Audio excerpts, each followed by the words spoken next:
There are so many things that distract us from the best ever performance. Athletes have habits that show up during big events because of the pressure. You would think that after years of training, you would know what is going to happen. Because the games happen every 4 years, that's enough time for changes in the sport, in technology to take place. And the growth and knowledge in technique and methods brings pressure to the surface. Things you didn't see before, all of a sudden are right in front of you until, under the heat of this chance of a lifetime, you start to get distracted. During the 12th Olympic Winter Games in Innsbruck, Austria, the best downhiller in the world at that time was flown up to the start with a helicopter painted in the Fischer ski manufacturer's colors and logo.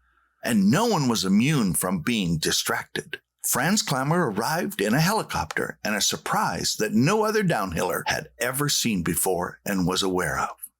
I'm Jungle Jim Hunter, and you're listening to 831 Living Your Best Life podcast, where we inspire participation, communicate precision, and empower performers to podium. And I hope that you will tell your friends and relatives and people you work with to go to their favorite podcast provider or junglejimhunter.com or YouTube and subscribe, download, click on like, rate, and review us, and become an 831er, someone that was inspired by this podcast to help them live their best life. Be a first responder. Be positive. Make a difference in someone's life instead of being a distraction. Well, there's 1 day left before the 32nd Olympic Games in Tokyo will begin, and 33 days to the 16th Paralympic Games, and I hope you will watch and support the teams and the sport that you're interested in. Under pressure, athletes and coaches can be distracted or cause a distraction because they are unsettled that what they have been doing and what they've prepared is not or is good enough to win on that demand day at the Games. You have to protect yourself both ways, not to be distracted and not to be a distraction, because either way you're expending energy you will need for your performance.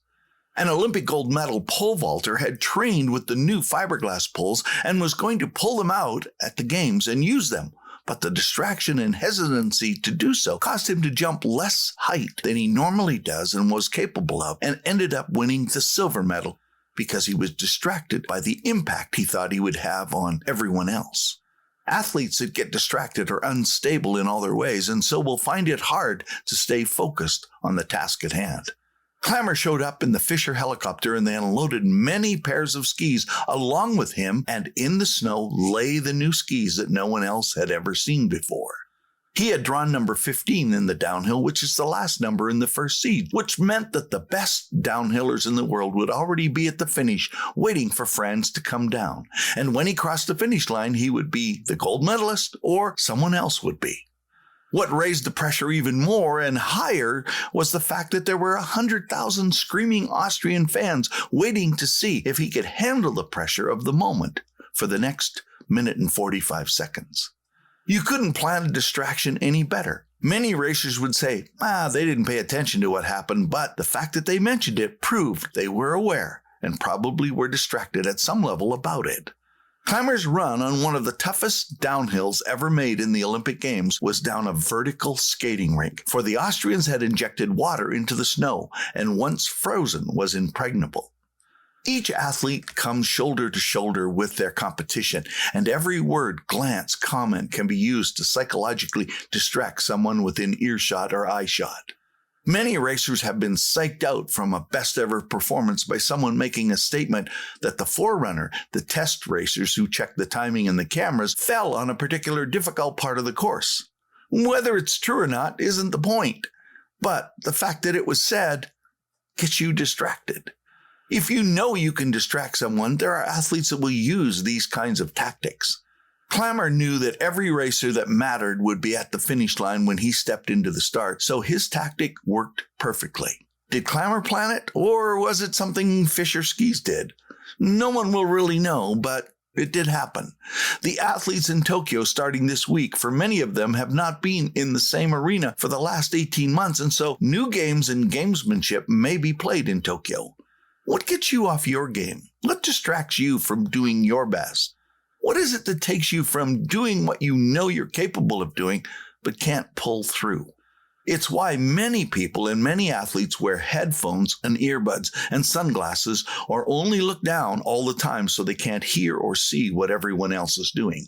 Clamor knew everyone saw him arrive and what arrived with him, and they would be done their run, and there was just his run left. The key on this course was to run the toughest corner so you maintained your speed. The racer right in front of him clipped the inside gate of the outside panel to get as far to the left as he could to set his edge. But he knocked it out, and on the way by it spun around, and the outside panel now became the inside pole. Clamor started up as high as he could when he got to that point in the course to get to the outside gate panel. You would be light for a split second and then dive into the turn, holding an arc turn and hoping you didn't lose any speed. The leader in the finish was Bernard Russi, and Bernard Russi was the defending champion. Clamor was behind him at the halfway point on the course. As Clamor claimed to the crucial turn, he didn't know the gatekeeper had not yet replaced the inside pole. Clamor had no way of knowing it, and so attacked. Get on the outside ski, set your edge, but Clamor was 2 feet further to the left and on a perfect line, easier to set the edge and keep it. Bernard Russi, the leader, entered that corner at 81 miles per hour and exited at 78. Clamor entered at 79 miles an hour and exited at 84, increasing his speed all the way to the finish. What was the other thing Clamor did at the start that may have distracted all the other 14 racers that raced the course ahead of him? Clamor got out of the helicopter. The technicians unloaded brand new downhill skis that looked just like the other skis he raced on, except for one big difference. The new pairs of skis had the tips cut out for more aerodynamic, less wind resistance. The skis were buried in the snow, like always, because that's what you do to keep your skis fast. You bury them in the snow so they don't heat up.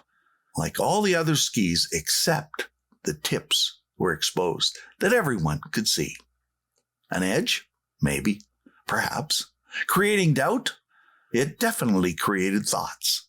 Clamor crossed the finish line, winning the gold to the delight of Austria by 33 hundredths of a second. The difference those tips would have made in a wind tunnel over 1 minute and 45 seconds on a downhill race. Except for one thing. Clamor's technicians had already buried his race skis at the start in the snow before the helicopter arrived.